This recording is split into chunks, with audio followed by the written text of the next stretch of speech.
Greetings and salutations. If you don't know who I am, I'm Suzanne Tidkamar. I used to write for a place called Pathos, a column called No Longer Quivering.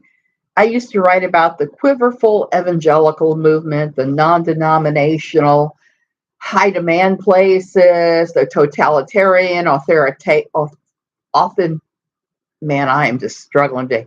I've had asthma. The totalitarian, author,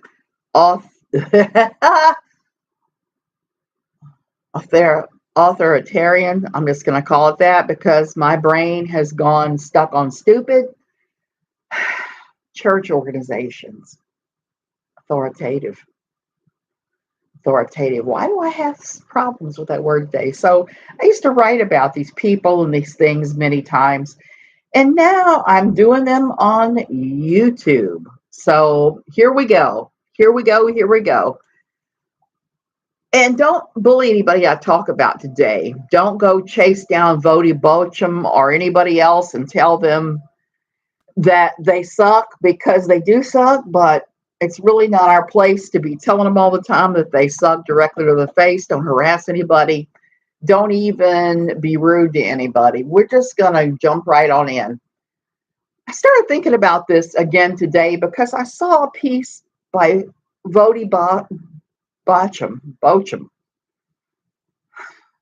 And he was talking about shy children and what you should do for shy children. I am the mother of a shy child. I'm not going to identify which one of my three is shy, but I got to also say this real quick. My shy child is one of the reasons that I don't mention my children by name in my writing. I don't mention my children by name here. And it's also the reason that I cleaned off my Facebook list of anybody I knew from the Katie Joy community, or I knew from No Longer Quivering, that I didn't know, that I hadn't had long conversations. I just cleared them all off because I had somebody that was taking photographs and things and sharing that around with people that don't like me. And I don't care about that. You can do that all day long. But if you bring my children into it, we're going to fight. Okay. I'm going to throw down, whether the fighting is online or whatever, but I am going to throw down hard because my children are not involved in any of this. If anything, they were my hostages to fortune during my years of quiverful. And I would rather not go there with them. So here we go. Okay, so basically, Voddie was talking about shy children. I have a shy child. And that child is a lot like I am. Now, I have worked on not being so shy, because if you're doing something like you're writing and you're doing self-promotion, shyness is kind of counterproductive. So you learn different skills for advocating for yourself. Before that, I was pretty shy until I think I reached about my mid-30s. And then mid to late 30s, once I started going through perimenopause, the lid came off the box and I started doing my thing. But I raised my shy child, and I understood what that shy child was like because I was that way as a kid. And I can tell you, it is not for the reasons that Voddie, Lori Alexander, Michael Pearl, or Doug Wilson ever said. They say it's because of sin. That if a child is shy, that there is sin involved somehow. I want to blow that up. That is not true at all. Children who are shy aren't sinning at all. That's just how they were made. And you use the scripture that God has made you and he knew you from the beginning. You're wonderfully and fearfully made. Well, if God made you a shy child, why on earth would somebody else decide that that is actually a sin and punish the child? I don't know.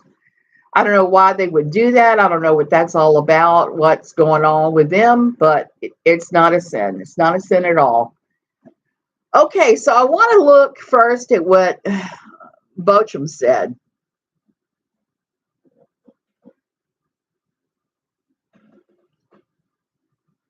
Baucham, Rock'em Sobb'em Baucham. I always get his name wrong because I've only seen him in writing. I've never visited him at his various conferences. I've just known about him from his writing for years, even during my quiverful time.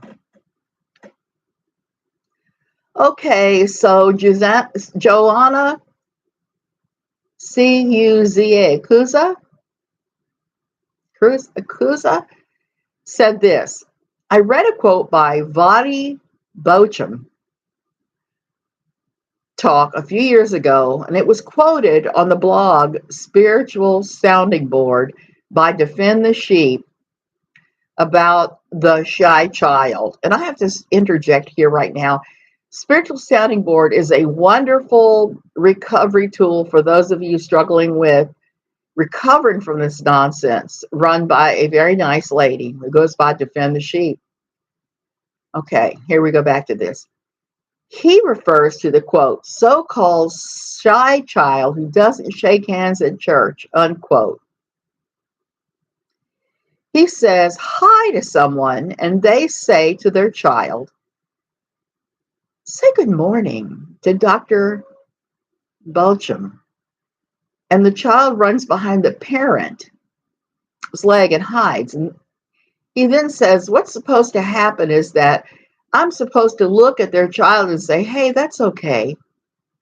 But I can't do that, because if I do that, then what happens is that, number one, the child has sinned by not doing what they were told to do. It's in direct disobedience.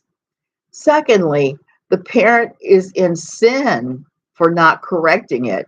And third, I am in sin because I just told a child it's okay to disobey and dishonor their parent in direct violation of Scripture. I can't do that. I won't do that. I'm going to stand there until you make them do what you said. And she said, if Baucham is expecting a 2, 3, or 4-year-old not to be shy around a stranger, he has way too high of an expectation. In my opinion, a 7, 8, 9-year-old can be taught to have manners, to say hello, how are you? I think Baucham believes that shyness is a sin. In the church I attended in college, shyness was considered a sin. It was called being, quote, into yourself, unquote. Since I left that church, I've gotten a lot better about interacting with groups of people and introducing myself to people I don't know. But it eventually drains me dry, and I have to have a chance to, and there it cuts off, recuperate. Okay. Because of Baucham's comments, I've decided to say hello to a child. If they don't respond, I'm going to say something like, that's okay, you don't know me, rather than demanding they talk to me.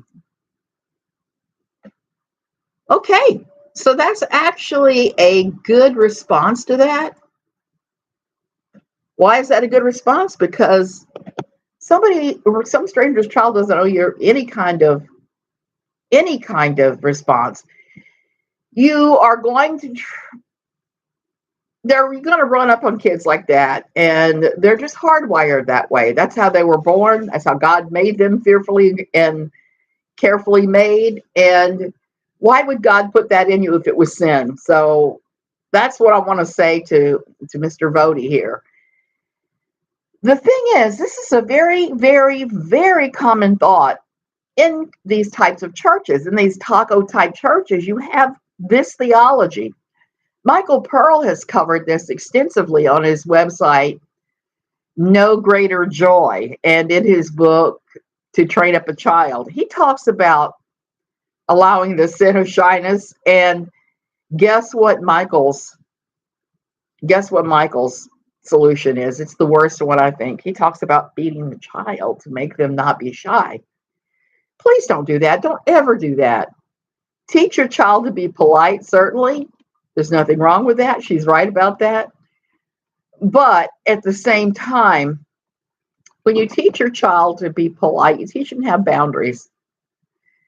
You teach them that nobody has the right to hug them or put their arm around them or engage them in the kind of intimate conversations that some of these people will try.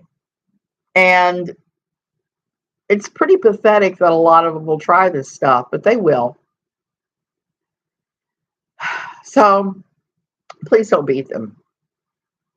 He's not the only one. Lori Alexander has talked about training this out of our grandkids, and how she's gone about that. And she's told some pretty horrific stories that speak of a child who is shyer and maybe not as outgoing or whatever, and how she's handled it. She talked about one in her blog recently that just gave me the willies as a kid who was like that.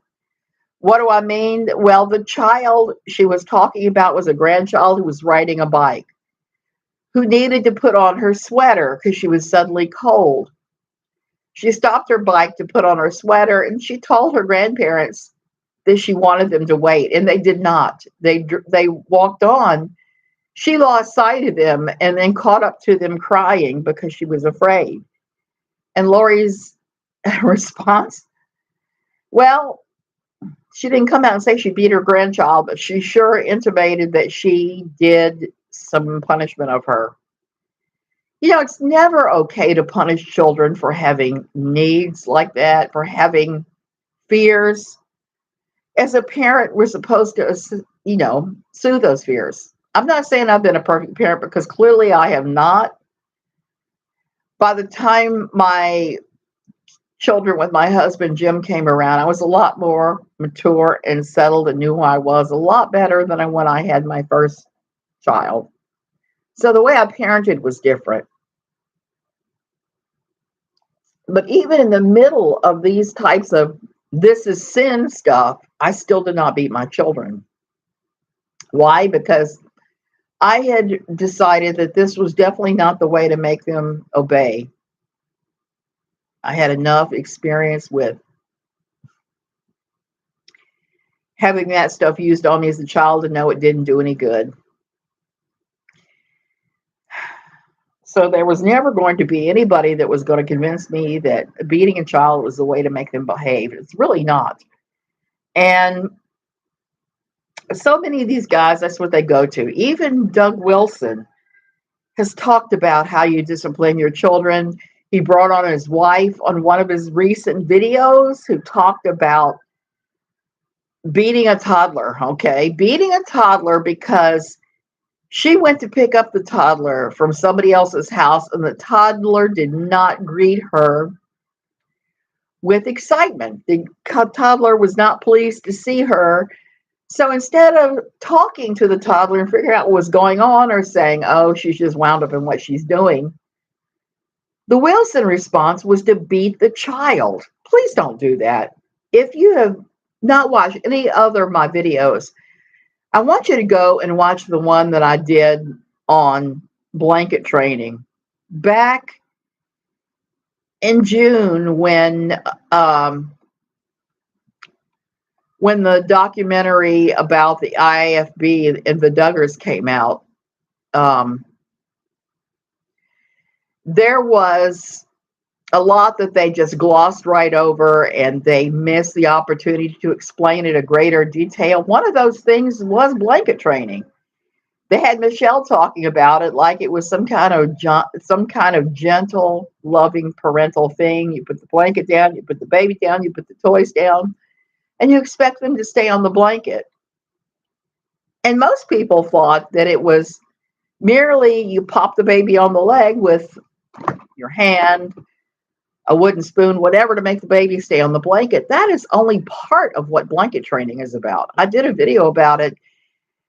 Michael Pearl says you should start it as young as like 2 months old. You put the baby on the blanket, and you take your wooden spoon or whatever implement you have decided that you're going to use, and you beat the floor around the baby. You just beat all around the baby. You don't beat the baby, but you start doing that. And you reinforce them. The expectation is that they are going to get beat. And you start doing that from an early age. And I cannot wrap my mind around that. I cannot fathom that. It is all predicated on the same thing that Lori Alexander, Doug Wilson, Michael Pearl, and Voddie all promote, which is that children are born sinful, which is a complete and clear misunderstanding of Scripture. When babies are born, the only way they have of making their needs known is to cry. So if you're going to do anything, you shut that down, you're abusing that child and traumatizing them. And I know that's hard to hear from some parents. It was hard for me to learn that lesson too, because if you are doing something that makes a child feel unsafe, clearly you failed at your job as a parent. And I've done it. Everybody else has fallen short of the glory of God. But here's the thing. You learn and you do better. You don't continue on with the same crap you were raised in. You find a better way to go about it. And sometimes it's a journey. It's not something we start at. Sometimes we start differently and then we end up somewhere completely different than where we started or wherever we ever imagined we would go. I know for me, that's how it's been. And it's been this slow progression. And I knew better than to go ahead and beat everybody severely all the time, because I'm going to tell a tale. When I was little, my father made the mistake of spanking me. And I've already talked about how stubborn I was as a kid. I may have been shy, but I was stubborn as a mule. There were a couple times when he spanked me and said, "Okay, what are you thinking about?" It's like, that didn't hurt. I would do that again and again and again and again and again until finally I end up with welts, bleeding welts, or big bruises. So he did not spank me that often because I was so incredibly defiant as a kid. I was so stubborn that it started to border on child abuse. And he had enough common sense to realize that you don't beat your child until they're bloodied and broken. You just don't do it. I mean, CPS frowns on that. Even all the way back then, CPS might have had to do something, had it ever. So for me, it was other stuff. And sometimes it was successful and sometimes it was not. And that's growing up in an extremely dysfunctional household where my parents couldn't stand each other and didn't want to be in the same room most of the time, and all that going on that, I've had to deal with. I've talked to my mother about it since. My father has passed, so I can't really talk to him about it. And my aunts, who were almost in my age group. So those things, you just live and you learn that you screwed up and that you did the wrong thing. And that's okay too. As long as you learn and you learn to move on and you don't take the switch to anybody else.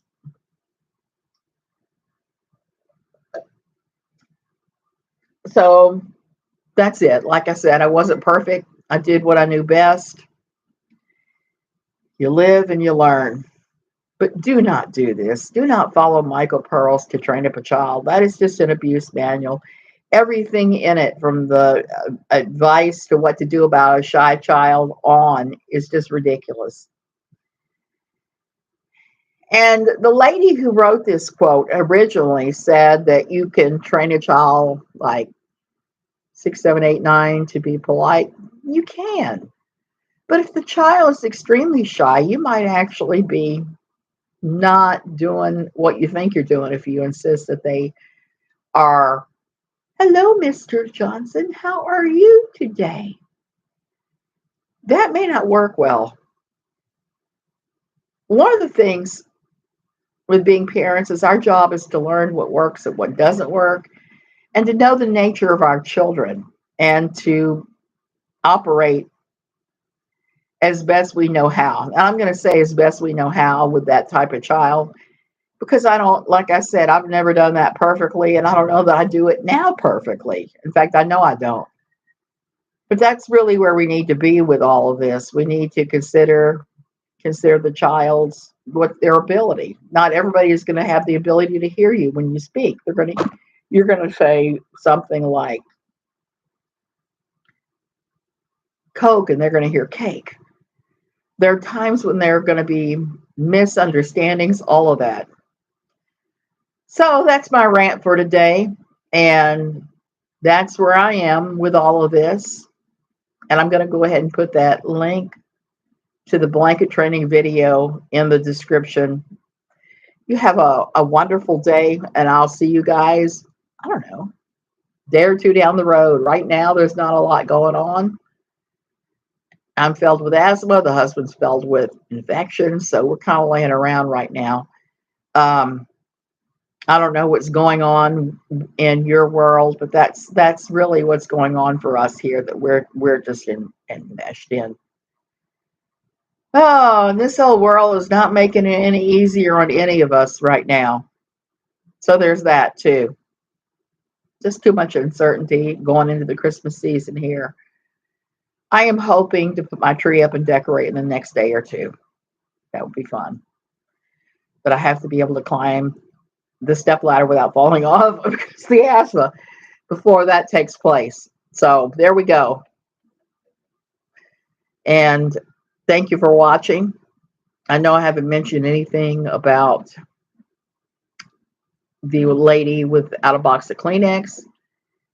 There's a lot going on in the world of recovery, and there's somebody out there that has told their tale on the Preacher Boys documentary that is a good friend of Without a Box of Kleenex, apparently. And that is what it is. I would encourage anybody that keeps spamming this poor lady warnings about Without a Box of Kleenex, just maybe knock that off. I don't think they're doing any good. Once you make up your mind about somebody for good or for bad, usually it doesn't benefit anybody to keep contacting the person out of the blue and saying, hey, that person's awful, because they've already made up their mind to think that that person is not awful. Okay, I really am going to go this time. Love you guys and have a wonderful day. Thank you for watching.